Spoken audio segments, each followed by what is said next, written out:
So now next நம்ம பார்க்க போகிறது ப்ராடக்ட் மெத்தடில் ஒரு ப்ராப்ளம். ஸோ ப்ராப்ளமில் என்ன கொடுத்துருக்காங்கன்னா, prepare account current for Nagesh in respect of the following transactions with Basha. So இது நாகேஷுக்கும் பாஷாக்கும் நடுவில் நடக்கக்கூடிய transactions. So starting from September 6, 1994 till you have been given till 1995 வரைக்கும் கொடுத்துருக்காங்க. Okay, so till January 9, 1995 the accounts is prepared up to February 1. So அக்கௌண்ட்டோடைய closing வந்து February 1.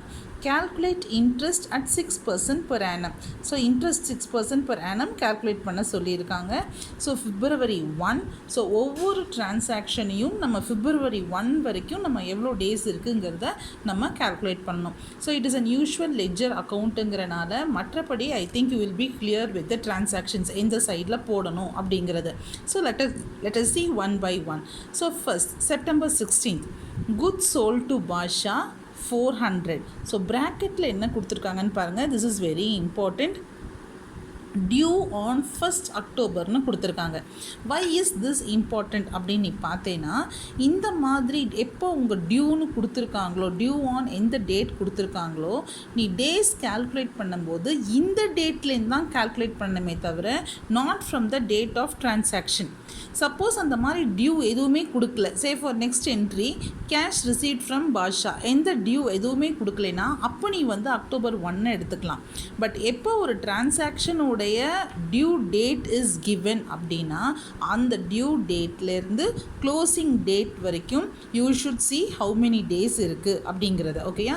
So first let us see goods sold to Basha. What is the entry? 400 rupees கொடுத்துருக்காங்க. So the entry will be, see this is the product மெத்தடோடைய நான் ஒரே I have taken both the sides in one page. நீங்கள் account ஷீட்டில் பண்ணும்போது debit side credit side தனித்தனியாக பண்ணிக்கோங்க. So நான் என்னெல்லாம் முதல்ல போட்டிருக்கேன்னு பாருங்கள். Date, particulars, amount, days, product. So same thing தான், date, particulars, amount, days and product. So first நம்ம ஹெட்டிங்லேருந்து ஆரம்பிப்போம். ஸோ இது யாருடைய அக்கௌண்ட் அப்படின்னு பார்த்தேன்னா, பாஷாவுடைய account current with Nagesh as on 1st February. ஓகேயா? ஸோ நாகேஷும் பாஷாவும் தான் டீல் பண்ணிகிட்ருக்காங்க. பட் பாஷாவுடைய டிரான்சாக்ஷன் நாகேஷோடைய புக்ஸில் இருக்கிறனால ஃபஸ்ட்டு நீ பாஷாவுடைய நேம் எழுதுகிற in account current with Nagesh. ஓகேயா? ஸோ திஸ் இஸ் பாஷா, நாகேஷோடைய புக்ஸில் பாஷாவுடைய transaction. So understand it like that, right? So first நம்ம பார்க்க போகிறது September 16. ஃபஸ்ட்டு சேல்ஸ்ன்னு கொடுத்துருக்காங்க. So to sales account due on October 1. So amount எவ்வளோ கொடுத்துருக்காங்க? 400 days கொடுத்துருக்காங்க. ஸோ October 1லேருந்து டில் February 1 எனக்கு ஹவு மெனி டேஸ்ன்னு நான் பார்க்குறேன். ஸோ அக்டோபரில் 31 days. இந்த 1 விட்டுட்டோன்னா you get 30 days in October. நவம்பரில் 30 days, டிசம்பரில் 31 days, ஜனவரியில் 31 days, பிப்ரவரியில் 1 day.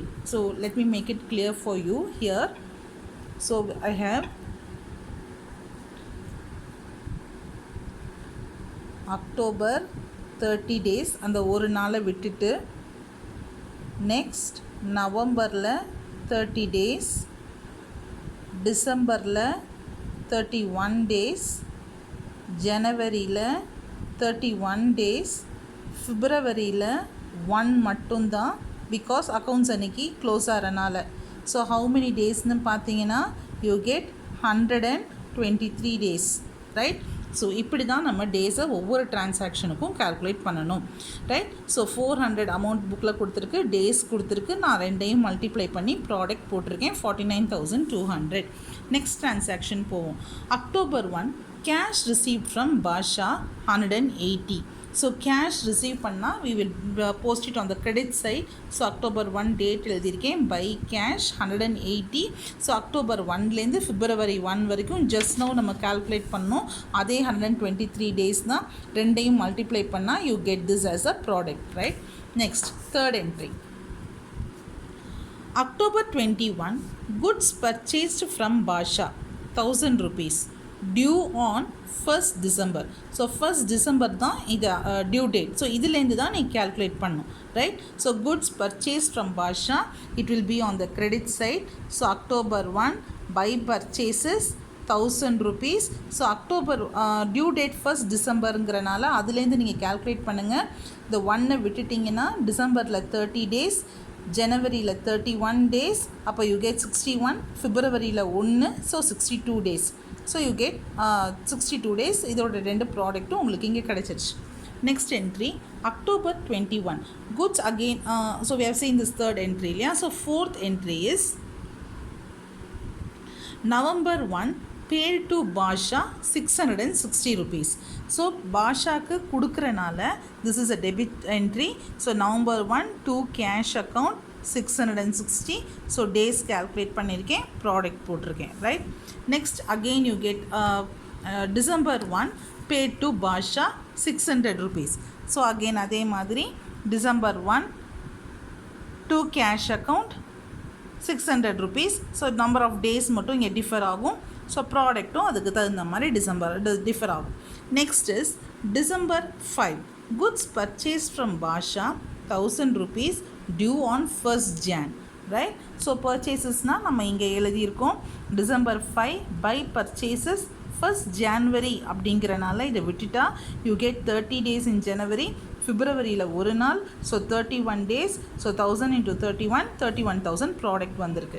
அகெயின் நெக்ஸ்ட் என்ட்ரியும் அதே தான், குட்ஸ் பர்ச்சேஸ் ஃப்ரம் பாஷா 440, அதுவும் வந்து due on 1st January. So again same thing. So again நம்ம பை பர்ச்சேசஸ் 440, அதே 31 days நம்ம மல்டிப்ளை பண்ணுறோம், ரைட்?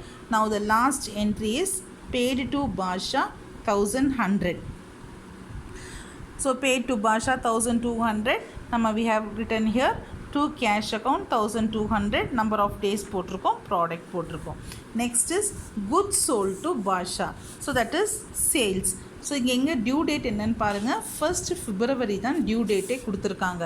ஸோ நம்ம இங்கே எழுதும்போது 2 sales போட்டுட்டோம், 40 rupees போட்டுட்டோம். நம்பர் ஆஃப் டேஸ் பார்த்தீங்கன்னா உங்களுக்கு 0 தான் வரும். ஏன்னா டியூ டேட் 1st February தான், அக்கௌண்ட் க்ளோசிங்கும் 1st February. So number of days 0 வரனால ப்ராடக்ட்டும் உங்களுக்கு 0 வரும், ரைட்? இதோட எல்லா டிரான்சாக்ஷன்ஸுமே நம்ம என்டர் பண்ணிட்டோம். இப்போ நம்ம இன்ட்ரெஸ்ட்டை என்டர் பண்ணணும்.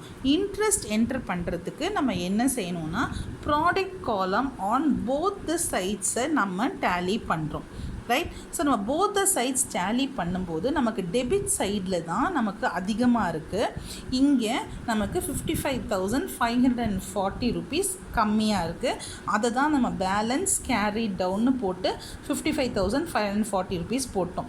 ஸோ ரெண்டு சைடும் ப்ராடக்ட் காலமை டோட்டல் பண்ணிவிட்டு எந்த சைடு எப்பயும் நம்ம பேலன்ஸ் பண்ணுற மாதிரி பேலன்ஸ் பண்ணிவிட்டு இந்த பேலன்சிங் அமௌண்ட்டுக்கு தான் நம்ம இன்ட்ரெஸ்ட் கால்குலேட் பண்ணணும்.